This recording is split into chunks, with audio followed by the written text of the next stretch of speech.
Nagsimula ang kwento sa isang tahimik na nayon sa kanayunan ng Bangkok, Thailand, kung saan nagbabakasyon ang dalawang French national, isang mag-ama na nagngangalang Largo at Nom, sila ay dumalaw sa puntod ng yumaong asawa ni Largo. Nabatid na ang asawa ni Largo, isang Thai national, ay pumanaw na ilang taon na ang nakakaraan dahil sa pagkalunod.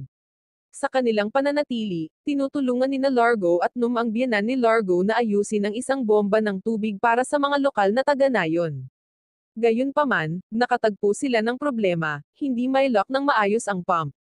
Desididong ayusin ito, nanood si Nom ng YouTube kung paano ayusin ang pump, at hindi niya pinansin ang payo ng kanyang ama na tumulong upang makahanap ng solusyon.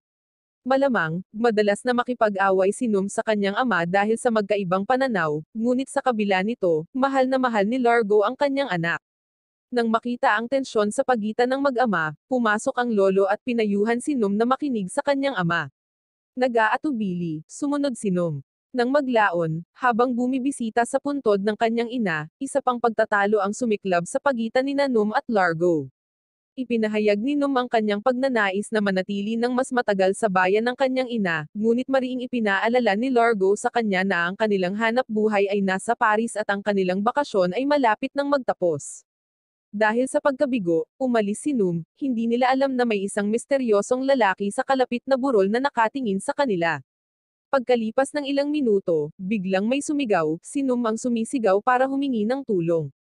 Bilang tugon, sumugod si Largo para tulungan ang kanyang anak ngunit huminto siya dahil sa sunod-sunod na putok ng baril mula sa grupo ng mga lalaking nakamaskara na ipinadala ng misteryosong nagmamasid. Nagawa ng mga salarin na kidnapin si Nom. Si Largo, na bihasa sa pakikipaglaban, ay naghagis ng kutsilyo, at tinamaan ang isang lalaki na nakasakay ng motorsiklo. Pagkatapos ay kinuha niya ang motorsiklo ng lalaki at hinabol ang mga kidnapper. Isang maigting na pagtugis ang naganap sa kagubatan. Sa isang sandali, nagawa ni Largo na patumbahin ang isa sa mga kidnappers sa kanilang sasakyan, ngunit ang iba ay patuloy na pinaputukan siya. Sa kabila ng mga pagsubok, nakapasok si Largo sa kanilang sasakyan, na nakipagpunyagi sa isang matinding pakikibaka. Sa kalaunan ay natalo niya ang mga kidnapper at nailigtas si Nom, ngunit bumagsak ang sasakyan sa ilog. Nang makaligtas sa pagbagsak, galit na hinanap ni Largo si Nom, na tinangay ng agos. Desperado, tinawag niya ang kanyang anak. Samantala, patuloy na nagmamasid ang misteryosong lalaki mula sa malayo. Habang pinagmamasdan niya si Largo, nilapitan siya ng pinuno ng mga kidnapper, humihingi ng bayad para sa trabaho. Hindi nasisiyahan sa naudlot na operasyon, ang misteryosong lalaki, na hindi nasaktan sa mga tama ng baril na pinaputok sa kanya ng kidnapper, ay malamig na pinatay ang kidnapper. Pagkaraan ng 3 linggo, si Largo, na pagod at nanghihina, ay nagpatuloy sa paghahanap sa ilog at kagubatan para sa anumang palatandaan ni Nom. Sa wakas ay naubos ang kanyang lakas, at siya ay nawalan ng malay sa tabi ng ilog. Pagkatapos ay nabunyag na si Largo ay hindi ordinaryong tao, siya ay isang bilyonaryo na henyo at tagapagmana ng Wing Power Group, isang napakalaking conglomerate na itinatag ng kanyang yumaong ama. Ang kumpanya, na naka-headquarter sa France, ay dalubhasa sa teknolohiya, pagmimina, at paggawa ng pera. Matapos ang malagim na mga kaganapan na naganap, nagpasya si Largo na ilipat ang punong tanggapan ng kanyang negosyo sa Bangkok, Thailand. Ang kanyang pangunahing layunin ay ipagpatuloy ang paghahanap kay Nom, na ang kinaroroonan ay nanatiling misteryo. Isang araw, matapos ang kanyang pag-eehersisyo, nilapitan siya ng assistant ni Largo na si Chloe na may kasamang update. Ipinaalam niya sa kanya na nag-install siya ng facial recognition technology sa paligid ng lugar kung saan nawala si Nom, umaasang hahantong ito sa isang pambihirang tagumpay. Hindi nagtagal, ipinakita ni Largo ang pinakabagong inobasyon ng kanyang kumpanya, isang makabagong sasakyang panghimpapawid na ganap na ginawa mula sa mga recycled na materyales. Sa pagtatanghal, inihayag ni Largo sa mundo na ang kakaibang ideyang ito ay hango sa henyong isipan ng kanyang anak na si Nom, na noon pa man ay labis na nag-aalala tungkol sa pagpapanatili ng kapaligiran. Gayunpaman, habang isinasagawa ang demonstrasyon, ang kanilang virtual na kaganapan ay biglang naantala ng isang video call mula kay Dennis, ang pinuno ng isa sa mga subsidiary ng Wing Power. Si Dennis ay naglunsad ng isang galit na protesta laban kay Largo na kinundena ang napakalaking proyekto na ginawa ng kumpanya. Natapos ang tawag sa gulat ng gawin ni Dennis ang hindi may isip na bagay habang siya ay nasa kamera sa harap ng lahat ng mga nanonood. Di nagtagal pagkatapos ng kalunos-lunos na insidenteng ito, nakatanggap si Largo ng tawag sa telepono mula kay Num na humihingi ng tulong. Walang pag-aalinlangan, inutusan ni Largo si Chloe na i-trace ang lokasyon ng tawag. Ngunit bago pa sila makakilos, nagbago ang boses sa kabilang linya. Isang kidnapper, mahinahon na nagsabi kay Largo na ligtas si Num sa ngayon. Si Largo, ang kanyang tinig na matatag at nag-uutos, ay nagbabala sa kidnapper na magkakaroon ng matinding kaguluhan kung may mangyaring masama sa kanyang anak. Ang kidnapper, hindi na bigla, ay tumugon sa isang nakakatakot na banta, kung si Largo ay hindi sumunod sa mga tagubilin, ang buhay ni Num ay nasa matinding panganib. Biglang natapos ang tawag, iniwan si Largo sa estado ng desperasyon.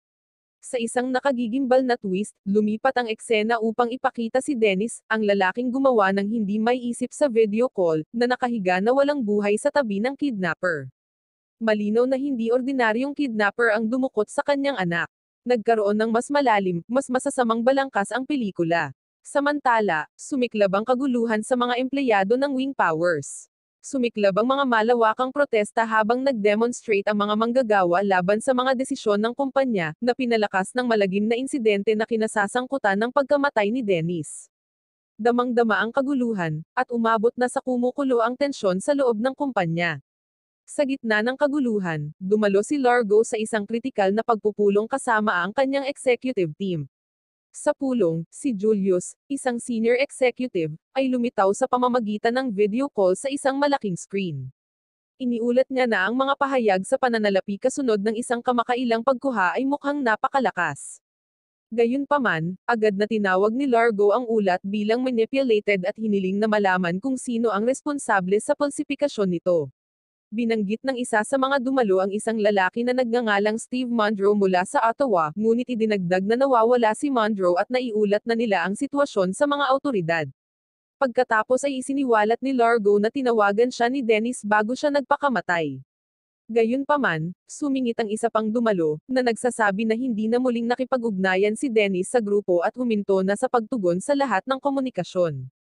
Nang may nagmungkahi na agad na isara ang Wing Power, mariing tinanggihan ni Largo ang ideya. Sa sandaling iyon, mariing iginiit ni Largo na ang pagsasara ng Wing Power ay magreresulta sa libo-libong empleyado na mawalan ng trabaho at masisira ang ekonomiya ng isang buong lalawigan. Ang sumunod na eksena ay nagpakita kay Largo na nagmamaneho papunta sa tirahan ni Dennis. Pagdating, pinindot niya ang doorbell, ngunit walang sumasagot. Nang walang ibang pagpipilian, pumasok si Largo sa bahay. Sa isa sa mga silid, natuklasan niya ang mga tuyong mantsa ng dugo, na nagpapahiwatig ng presensya ni Dennis sa isang punto. Nang walang ibang pagpipilian, binuksan ni Largo ang laptop ni Dennis at nagsimulang maghanap ng mga mahahalagang file. Uminit ang kapaligiran nang biglang sumulpat ang isang misteryosong babae na nakatutok ng baril kay Largo. Ang babae ay si Helene, ang asawa ni Dennis. Sa sandaling iyon, inakusahan ni Helene si Largo na kasabwat sa mga problemang bumabagabag sa Wing Power. Gayunpaman, mahinahong ipinaliwanag ni Largo na nakikipaglaban siya upang iligtas ang kumpanya at iligtas ang kanyang anak na kinidnap. Matapos marinig ang kanyang paliwanag, ibinaba ni Helene ang kanyang baril. Ibinunyag niya na hindi naging transparent si Monroe tungkol sa accounting ng kumpanya, at bulag na nagtiwala si Dennis sa kanya nang walang karagdagang pagsisiyasat. Ibinunyag din ni Helene na si Monroe ay nakipag-ugnayan sa mga kahina-hinalang transaksyon sa isang supplier na nakabase sa Burma, na nagbebenta ng malalaking dami ng tanso at cobalt. Gayunpaman, ang mga kalakal ay hindi kailanman naihatid. Nabatid na minamanipula ni Monroe ang inventaryo ng kumpanya at inubos ang cash reserves nito. Nang tanungin ni Largo ang pangalan ng kumpanya, inihayag ni Helene na ito ay tinatawag na Laguna.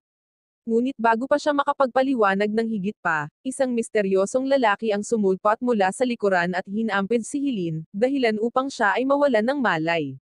Napunta ang eksena sa matinding labanan sa pagitan ni Largo at ng misteryosong lalaki. Sa labanan, nakuryente si Largo at bumagsak sa tabi ni Helene. Sa natitirang lakas, ibinulong ni Helene kay Largo ang tungkol sa Laguna Company bago tuluyang nawalan ng malay. Nagpatugtog ang misteryosong lalaki ng audio recording ni Num na humihingi ng tulong, na lalong ikinagalit ni Largo.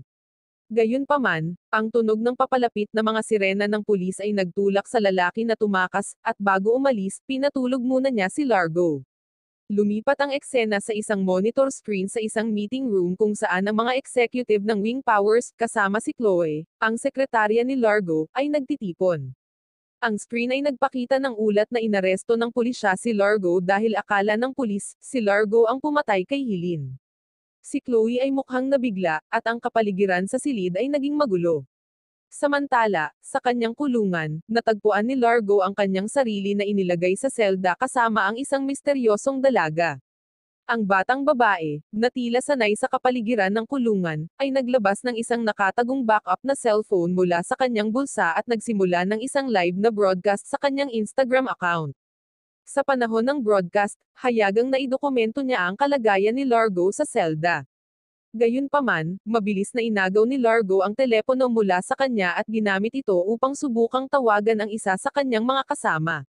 Pagbalik sa Wing Power meeting room, nakita si Chloe na nangunguna sa isang talakayan sa mga executive ng kumpanya. Ang isa sa mga individual na sinubukang tawagan ni Largo, isang lalaking nagngangalang Cochrane, ay naroroon sa pulong ngunit hindi sumasagot sa tawag dahil siya ay malalim na nakatuon sa talakayan. Pinagtatalunan ng mga executive ang epekto ng krisis sa kumpanya at nag-brainstorm ng mga potensyal na solusyon. Sa panahon ng pagpupulong, iminungkahi ni Cochrane na i-activate ang Trigger Code 51.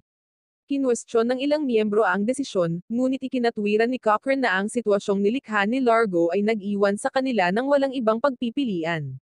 Matapos ang isang maikling debate, lahat ng naroroon ay sumang-ayon na magpatuloy sa plano. Bumalik ang eksena sa kulungan kung saan ipinaalam ng isang opisyal sa dalaga na magiging malubha ang kanyang kaso.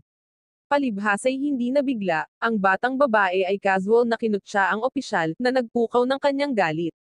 Ang opisyal, na nawalan ng kontrol, ay binuksan ang kanyang selda na may balak na salakayin siya.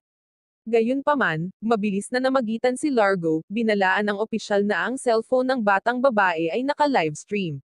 Maingat na nilapitan ng opisyal si Largo, ngunit nagawang madaig siya ni Largo, na nawalan ng malay.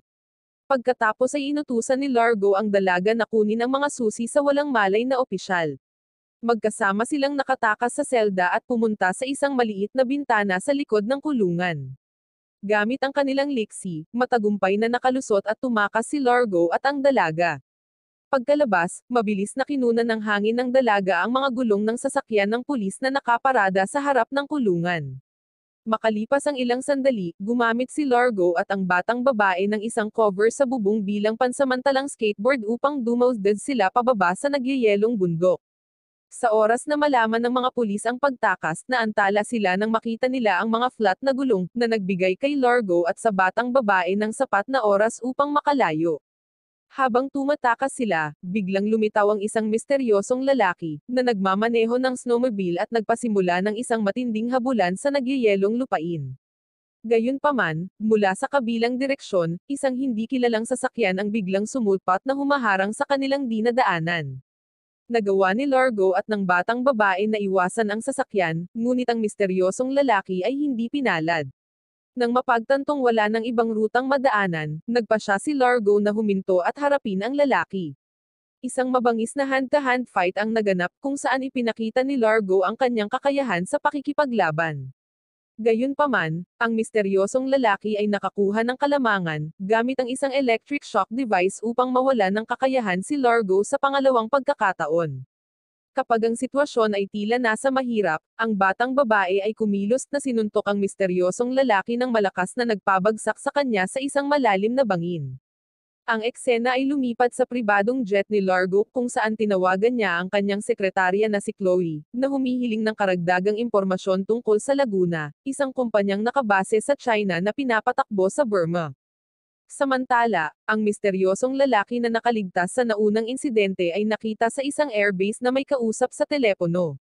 Sa tawag, nalaman na ginamit ng batang babae, na ang pangalan ay Bonnie, ang kanyang presensya sa social media upang magbahagi ng mga nakakagulat na testimonya na nakatulong sa pagpapanumbalik ng pampublikong imahe ni Largo. Nang malaman ito, nagpasya ang misteryosong lalaki na magtungo sa Bangkok. Bumalik sa punong tanggapan ng Wing Power, ibinigay ni Cochrane ang mga dokumento kay Chloe, na nagtuturo sa kanya na ipalaganap ang impormasyon. Tumanggi si Chloe, na nangangatuwiran na hindi na kailangang tanggalin si Largo mula sa kumpanya dahil matagumpay na naibalik ang kanyang reputasyon, salamat sa ginawang broadcast ni Bonnie sa social media. Lumipat ang eksena sa Bangkok kung saan sumakay sina Largo at Bonnie sa isang bangka patungo sa isang lokasyon na naging makabuluhan noong una. Doon nakita ni Largo ang kanyang biyenan na si Arun at nagpalitan ng salita ang dalawa bago tumungo sa bahay ni Arun. Samantala, sa punong tanggapan ng Wing Power, makikita ang misteryosong lalaki na pumasok sa gusali upang harapin si Cochrane. Sa isang maigting na paghaharap, binaril ng misteryosong lalaki ang isa sa mga kasama ni Cochrane, si Rudy Gastner, na nakikipag-usap sa kanya. Pagkatapos ay pinilit niya si Cochrane na magsulat ng isang pahayag na nag-aangkin ng responsibilidad para sa pagpatay kay Rudy. Nang tumanggi si Cochrane na ipagpatuloy ang pagsusulat, pinagbantaan siya ng misteryosong lalaki sa pamamagitan ng pagpapakita ng larawan ng kanyang anak na babae, si Emily, na magiging susunod na target kung hindi siya sumunod. Sa kabilang banda, ipinaalam ni Chloe kay Largo ang kanyang natuklasan tungkol sa kumpanya ng Laguna. Ipinaliwanag niya na si Cao Shan ang may-ari ng kumpanya. Nang marinig ito, agad na nagpasya si Largo na tumungo sa kinaroroonan ni Cao Shan sakay ng bangka. Sa paglalakbay, ipinakita ni Chloe kay Largo ang balita ng pagkamatay ng dalawa sa kanilang mga nangungunang executive. Sa isang pagbabalik-tanaw, hinalungkat ng kwento ang nakaraan ni Ezio, ang misteryosong lalaki na naging kalaban ni Largo. Ang flashback ay nagpakita ng isang batang Ezio na kasama ang kanyang ama habang sila ay nagprotesta laban sa mga patakaran ng ama ni Largo. Napag-alaman na isa sa mga imbensyon ng ama ni Largo ang naging dahilan upang magkaroon ng kondisyon ang ama ni Ezio na hindi siya nakakaramdam ng sakit, isang katangian na naipasa niya sa kanyang anak. Lumaki ang komprontasyon, at tinutukan ng baril ng ama ni Ezio ang ama ni Largo. Gayunpaman, ang pagtatangka ay napigilan ng bodyguard ng ama ni Largo. Sa kaguluhan, nahulog ang baril sa mga kamay ng batang si Ezio, na aksidenteng nabaril ang sariling ama habang pinipigilan ni Largo. Sa kasalukuyan, nakita sina Largo, Chloe, at Bonnie na nagkukunwari bilang mga lokal para makalusot sa compound ni Cao Shan. Nagsimula silang magtanong sa mga manggagawa tungkol sa kinaroroonan ni Cao Shan, ngunit tila walang nakakaalam. Sa ibang lugar, nahak ni Chloe ang CCTV system upang maghanap ng mga pahiwatig tungkol kay Nom. Kasabay nito, sinigawan ng isang sundalo ang isang may sakit na bata na mabagal na nagtatrabaho. Mabilis na namagitan si Largo, pinatulog ang sundalo at dinala ang bata sa shelter ng manggagawa. Habang hinahak ni Chloe ang CCTV, bigla siyang tinutukan ng baril ng isang misteryosong lalaki. Sa kanyang pagtataka, si Ezio pala ang lalaki, at sa labas, ibinahagi niya kay Chloe ang isang masalimuot na nakaraan. Sa sandaling iyon, tinanong ni Ezio kung itutuloy nila ang plano. Si Chloe, na napapagod na sa labanan, ay nagmungkahi na kunin nila ang pera ni Cao Shan at tapusin ang lahat. Gayunpaman, inutusan ni Ezio si Chloe na manatili sa plano, kabilang ang pag-aayos ng isang pulong sa pagitan nina Largo at Cao Shan. Sa pagbalik kay Largo, na humiling kay Bonnie na bantayan ang bata habang siya ay humarap kay Cao Shan. Bago umalis si Largo, binigyan siya ni Chloe ng mahalagang impormasyon, nakita niya ang isang taong kahawig ni Nom sa CCTV system. Sa isang pahiwatig ng pagkakasala, binalaan ni Chloe si Largo na maaaring ito ay isang bitag. Gayunpaman, umalis si Largo nang hindi nagsasalita. Kasabay nito, sinubukan ni Chloe na pagsabihan si Ezio sa pamamagitan ng telepono, na hinihimok siyang huwag patayin si Largo. Gayunpaman, si Chloe ay biglang hinampes ni Bonnie mula sa likuran, na natuklasan ang kanyang pagtraidor. Samantala, sa wakas ay nakilala ni Largo si Cao Shan, na nagbigay sa kanya ng isang ledger na nagdedetalye ng mga benta ng kumpanya. Matapos basahin ito ni Largo, ipinaliwanag ni Cao Shan na siya rin ay nalinlang ng isa sa mga subsidiary ni Largo. Pagkatapos ay hiniling ni Largo na malaman ang kinaroroonan ng kanyang anak na si Nom. Sa halip na sumagot, humagalpak sa tawa si Cao Shan at ang kanyang mga bantay. Nang samantalahin ang sandali ng kanilang pagkagambala, si Largo ay naglunsad ng isang pag-atake, na nagpabagsak sa mga bantay ni Cao Shan at pinagbantaan si Cao Shan na ibunyag ang lokasyon ni Nom. Sa ilalim ng pressure, sa wakas ay isiniwalat ni Cao Shan ang lokasyon bago siya nawala ng malay. Gayunpaman, nang dumating si Largo sa lugar, hindi niya nakita si Noom kundi isang estranghero na hindi niya kilala. Biglang sumulpot si Ezio mula sa likuran, nakatutok ang baril kay Largo. Malamig na sinabi ni Ezio kay Largo na tanggapin ang katotohanan na si Noom ay patay na tinangay ng agos ng ilog noong araw ng kanyang pagkidnap. Pagkatapos ay inutusan ni Ezio si Cao Shan na kunin ang isang hard drive mula sa kanyang safe. Gayunpaman, sinamantala ni Cao Shan ang pagkakataon na subukang barilin si Ezio. Bago siya magtagumpay, pinigilan siya ni Largo sa pamamagitan ng paghagis ng kutsilyo na nagpabagsak sa kanya. Inihayag ni Ezio na ang hard drive ay naglalaman ng lahat ng mga transaksyon ng Wing Power na na-convert sa cryptocurrency upang itago ang napakalaking katiwalian. Sa sandaling iyon, isang nakakagulat na pangyayari ang naganap nang bumangga ang isang construction truck na minamaneho ni Chloe sa gusali kung saan sila nakatayo. Ginamit ni Largo ang kaguluhan upang salakayin si Ezio, at isang matinding labanan ang naganap. Sa gitna ng kaguluhan, dumating ang mga sundalo mula sa compound at nagsimulang magpaputok sa kanila, na napilitang tumakas sina Largo at Ezio. Biglang tinambangan ni Chloe ang mga sundalo mula sa likuran, na nagpabagsak sa kanila. Ilang sandali pa, naabutan ni Largo si Ezio, at sumiklab ang isa pang brutal na away. Hinimok ni Chloe si Largo na palayain si Ezio, ngunit si Largo, na nawalan ng pag-asa sa mga pagtataksil at trahedyang kanyang dinanas, ay tumangging umatras. Sa pakikibaka, ang dalawang babae ay nahulog mula sa ibabaw ng gusali. Sa kaguluhan, si Chloe ay nahulog sa sahig habang si Bonnie ay nahulog sa swimming pool. Nang makita si Bonnie na nahuhulog sa tubig, sumugod si Largo para iligtas siya. Nagawa ni Largo na kunin si Bonnie sa tubig, tiniyak na ligtas siya ngunit si Bonnie ay nawalan ng malay.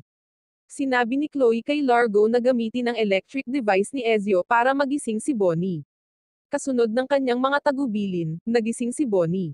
Kasabay nito, kahit papaano ay nakatakas si Ezio. Maya-maya, lumipat ang eksena sa isang gusali ng Wing Power. Si Bonnie ay nagtatrabaho ngayon bilang bagong sekretarya ni Largo na sumisimbolo sa tiwala at partnership na kanilang binuo.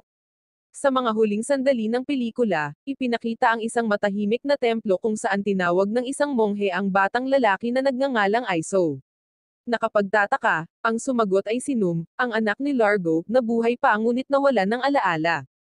Ang mas nakakagulat, si Ezio ay nagpakita sa templo na nakabalat kayo bilang ama ni Noom.